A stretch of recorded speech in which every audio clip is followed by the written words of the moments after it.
तर आपण पुन्हा एकदा आपल्या बाप्पाचं दर्शन म्हणजे पुण्याचं प्रमुख आकर्षण दगडूशेठ हलवाई गणपतीचं आपण सगळ्यात जवळून दर्शन बघू शकता.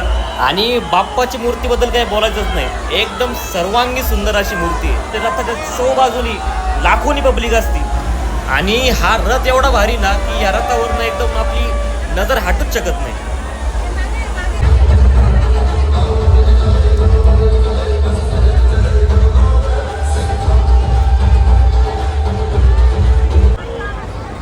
तर अजून एका मंडळाची बाप्पाची मूर्ती आपण बघू शकता.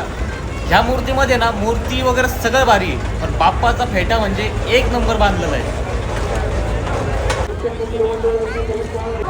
तर आपण दगडूशेठ हलवाई गणपती बघितला असेल, बाकी मंडळ बघितले असतील, सगळ्यांचे दागिने सगळे सोन्याचे होते. आणि एकमेव आज अशी मूर्ती बघितली की तिच्यावर संपूर्ण चांदी आहे आणि चांदी ही बाप्पावर एकदम अशी उठून दिसते.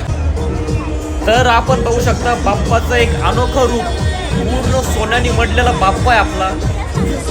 रथ एकदम खतरनाक असा रथ आहे, मोदकट गणेशचा.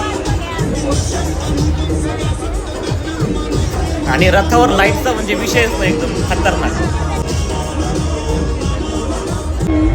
एकदम सुंदर आणि मनमोहक असा रथ आहे.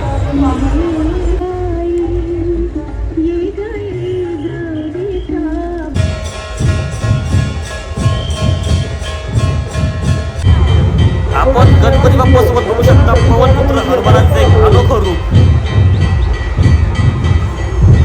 ह्या मूर्तीकडे बघून फक्त आणि फक्त तोंडात नाही एकच वाक्य बाहेर निघतं की ते म्हणजे जय श्रीराम.